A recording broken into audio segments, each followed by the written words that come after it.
Eu iniciei na educação física justamente por influência do meu pai, tá? Que era professor de educação física, trabalhou no meio esportivo, mais especificamente com o futebol e o futsal, isso lá a partir dos anos 70, 80 e 90.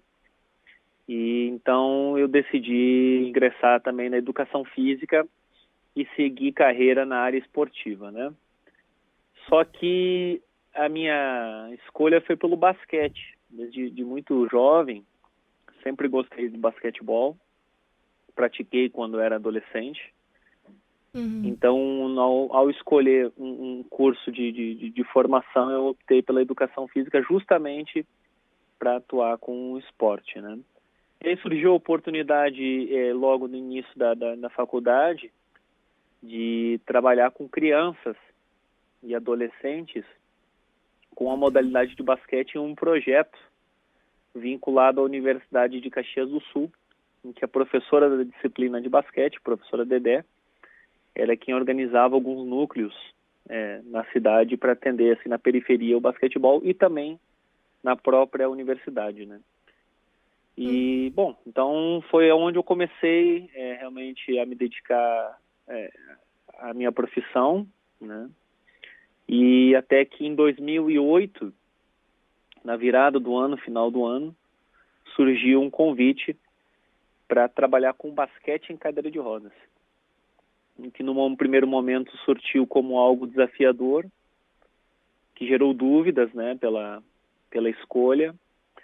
Resultou que eu aceitei esse convite da equipe, que também é um projeto que está vinculado aqui à Universidade de Caxias do Sul, que se chama CIDEF, que é o Centro Integrado das Pessoas com Deficiência, que tem como objetivo atuar justamente na promoção de esporte para pessoa com deficiência.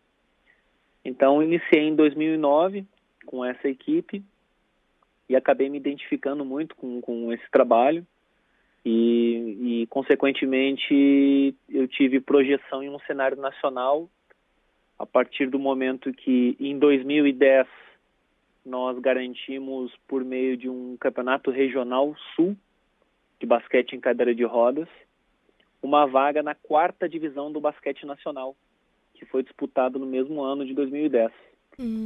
E aí foi uma ascensão, porque nós fomos da 4ª divisão em 2010 à 1ª divisão em 2014. Nós garantimos vaga em 2014 no Campeonato Brasileiro da 2ª divisão para a 1ª divisão do Nacional, né? Então, essa, de forma resumida, evidente, né, que foi minha trajetória aí no basquete e como eu acabei surgindo dentro do basquete em cadeira de rodas, né? Então, já temos aí, desde o primeiro momento que eu coloquei os pés na quadra como técnico de basquetebol, como professor de basquetebol, o ano de 2002, 2003, então são pelo menos aí 13 anos.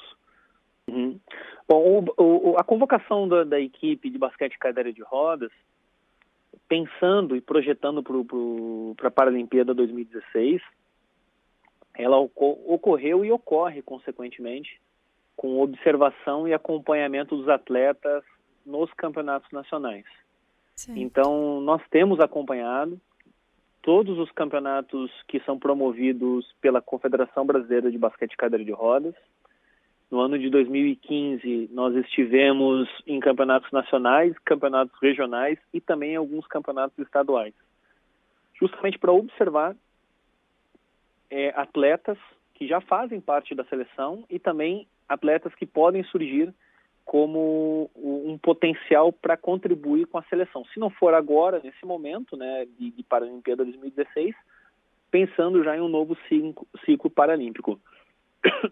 Entendi. É importante que haja um entendimento que a minha função de técnico de basquete cadeira de rodas, ela surgiu, o convite para comandar a seleção, em outras palavras, surgiu em setembro do ano passado, após o Parapan em Toronto. Então, é um processo recente, mas, de certa forma, a gente leva em consideração o que foi construído nesse sentido, de atletas que já faziam parte desse núcleo principal da seleção E o que nós fizemos em termos de construção foi justamente conciliar jovens atletas com os atletas mais experientes que já faziam parte da seleção. Mas, em resumo, é isso. A gente observa, acompanha por meio de competições, também por meio de vídeos. Eu tenho o meu assistente técnico, o Matteo. O nome dele é Matteo, tá? É um italiano.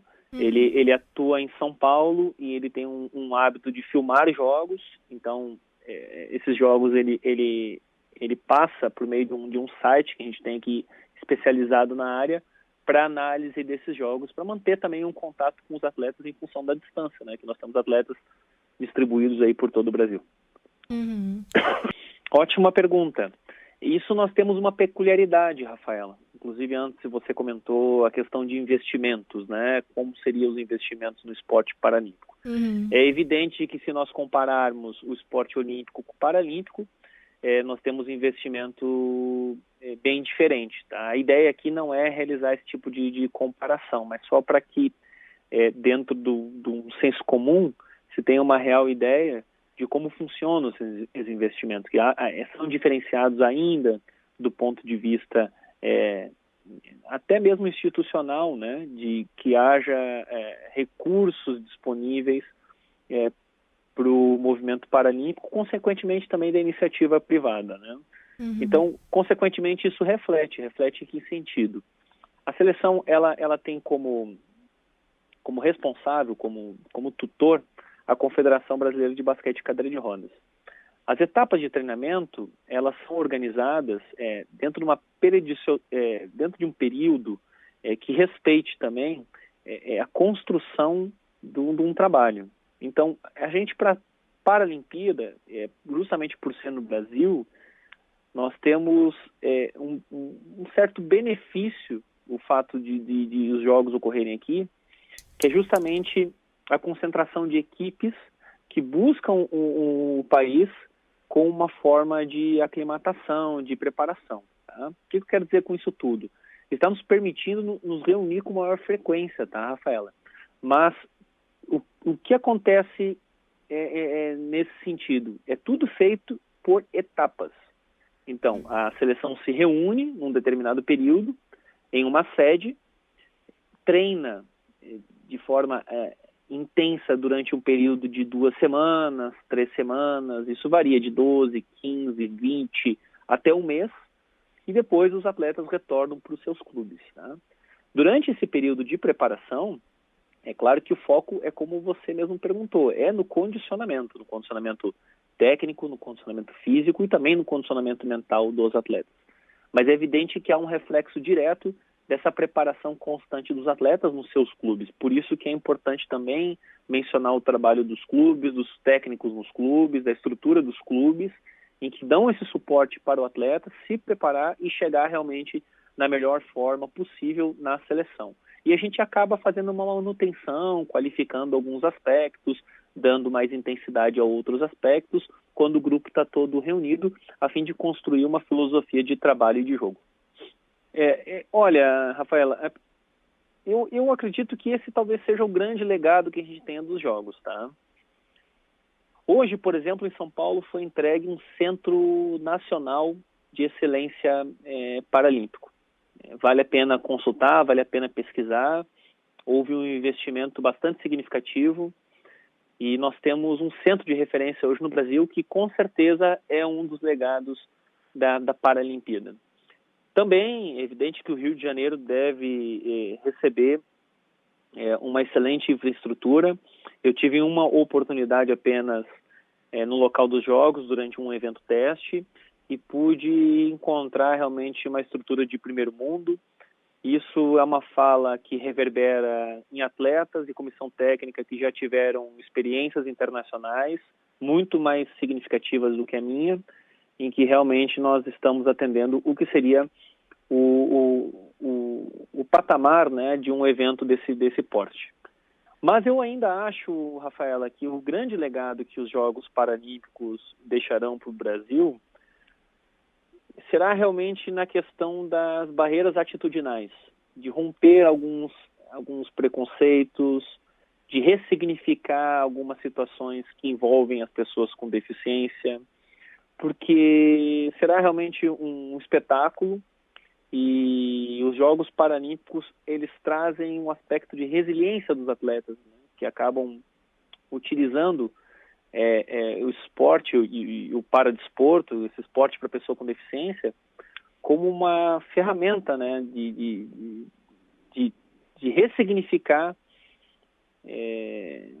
situações de vida, né, de uma forma geral. Chama Talvez atenção para esse aspecto também, né? Claro, evidentemente. Então, trabalhar nessas barreiras atitudinais. Talvez a gente esteja falando de um dos maiores movimentos sociais que ocorreu no século passado, que foi justamente o esporte para pessoa com deficiência, nesse sentido, de trabalhar questões de barreiras atitudinais. Eu espero que esse seja realmente o grande legado. Questão de acessibilidade, barreiras urbanas, arquitetônicas, realmente nós temos muito que caminhar ainda para atingir um nível considerável do que seria a acessibilidade universal, em que todas as pessoas têm os mesmos acessos, os mesmos direitos, mas a gente precisa caminhar nesse sentido. E um evento esportivo como a Paralimpíada também atua nesse enfoque. Uhum. E eu acho que vem sendo um aprendizado para a mídia, para o jornalismo brasileiro. E em muitos momentos a gente se depara com um enfoque muito grande nos Jogos Olímpicos. E os Jogos Paralímpicos, querendo ou não, eles acabam ficando num segundo plano. Surpreende muitas pessoas o fato de que os Jogos Paralímpicos serão no Brasil no mês seguinte aos Jogos Olímpicos. Então, eu acho que a mídia ainda está aprendendo a lidar com essas situações, quando enfoca os Jogos Olímpicos, né, com uma fala de que os Jogos Olímpicos serão no Brasil. São raras as situações de mídia aberta, de imprensa, em que tratam dos eventos como a realização dos Jogos Olímpicos e Paralímpicos. Né? Eu acho que isso também é uma caminhada, e eu acredito que a gente terá mais espaço do que houve em outros anos, do que ocorreu em outros anos. Isso deve vir a se intensificar depois dos Jogos Olímpicos apenas. Há um enfoque grande nos Jogos Olímpicos nesse momento. Eles são mais difundidos, o esporte olímpico ele é mais difundido que o esporte paralímpico, até porque, em termos de conhecimento da população de modo geral, é um movimento muito recente. Nós temos a primeira transmissão de Jogos Paralímpicos no Brasil a partir de 2004, em Atenas. Então, veja bem, será praticamente a 2004, 8, 12, a quarta Paralimpíada que será transmitida em televisionada aqui no Brasil. Então, eu acho que a mídia, a imprensa, ela ainda está aprendendo a falar sobre, a usar a terminologia correta, a entender o esporte paralímpico. A gente ainda está numa fonte muito primária, né, de entendimento do que é o movimento paralímpico. Né? Ainda há necessidade de informação, de conhecimento a respeito de regras, a respeito de como se desenvolve o esporte paralímpico, como se relaciona o esporte paralímpico com a imprensa. Mas já avançamos e esse também espero que seja, aí, pensando nesse aspecto de imprensa, de mídia, um legado dos Jogos Paralímpicos aqui no Brasil. Desmistificar algumas situações que existem por trás. Porque ele é tão profissional quanto o esporte olímpico. Sim, ele necessita de profissionais tão capacitados quanto o esporte olímpico. O que acontece é que ele tem algumas especificidades. Mas se tratando de espetáculo, ele é tão bonito ou mais bonito que o esporte olímpico. Sim, e atletas de altíssimo nível, né? Que Com daqui certeza, a pouco até poderiam competir com atletas olímpicos, né? Nós já temos algumas situações que isso ocorre, e situações que chamam a atenção aí sim, a atenção da imprensa, ela acaba se voltando quando nós temos uma situação atípica, como, por exemplo, um alemão que, num salto em distância, ele, em termos de índice, seria campeão do Mundial esse ano do atletismo olímpico. Né? Nós tivemos esse fato, aí atribui-se a a vantagem, suposta vantagem do atleta na prótese. Ou seja, a mídia muitas vezes ela se pauta na polêmica. E é algo que eu questiono, né? Nós tivemos fatos envolvendo atletas aí do mundo paralímpico justamente pela polêmica ou pela história de vida. Então, nós mais temos, com certeza, daria motivo até para um estudo, você que é da área do jornalismo aí, de investigar quais são as matérias e material produzido no jornalismo voltado ao esporte paralímpico. Você provavelmente ficaria muito surpresa com uma constatação de que pauta-se em histórias de vida, em histórias de superação, histórias de vida. O que também é muito importante e eu acho que deixa uma mensagem e é através do esporte paralímpico, dos seus valores paralímpicos, que se deixa essa mensagem para a população. Mas não é apenas disso que é feito o mundo paralímpico, né? Existe toda uma infraestrutura, questão de questões técnicas envolvendo, de aperfeiçoamento técnico, de conhecimento, de estudo acadêmico, né? Mas, com certeza, os valores paralímpicos da determinação, da coragem, a igualdade e a inspiração estão bastante presentes também na história de vida desses atletas paralímpicos. Olha, eu diria que nesse sentido o funil, nós chamamos de funil, imagina uma bebida, né, descendo por um funil que acaba selecionando realmente atletas que tenham mais condições de estar no alto desempenho. Ele ocorre da mesma forma que o esporte convencional. Tá? O que acontece, é claro, que a gente tem um número menor de pessoas com deficiência, comparado ao esporte convencional, ao esporte olímpico, que se dedicam, né? Em função também de números de pessoas com deficiência, enfim. Mas a pessoa que deseja se lançar como atleta, né, eu acredito que isso do mundo competitivo, do mundo do universo que é o esporte de rendimento, ele acaba sendo uma consequência, né, do aperfeiçoamento, que isso está no ser humano. A gente sempre quer ou almeja a buscar um condicionamento de aperfeiçoamento nas nossas tarefas. Então, no esporte, isso também está muito presente. É claro, o atleta paralímpico que ingressa no universo do alto rendimento, do alto desempenho, hoje ele é remunerado ou pode vir a ser remunerado. Existem alguns clubes no Brasil que dão condições e estrutura para que o atleta seja remunerado. É evidente que, se compararmos novamente, volto a fazer essa analogia com o universo olímpico, o recurso, o valor disponível é muito menor. Ele não se compara um atleta de basquete convencional de alto desempenho que joga uma liga nacional ao atleta paralímpico que joga uma liga nacional. A gente não tem esse mesmo patamar financeiro sendo colocado à disposição. Mas sim, existem outras formas de incentivo, como a Bolsa Atleta, que é um programa do governo federal, a Bolsa Pódio, que também pode vir a beneficiar o atleta. Tudo depende muito do nível em que o atleta está, o centro de excelência que ele se encontra. Alguns estados, algumas capitais são mais desenvolvidas nesse sentido, mas de fato, em termos gerais, falando do basquete de cadeira de rodas, a grande maioria dos atletas acaba praticando a modalidade de forma não remunerada.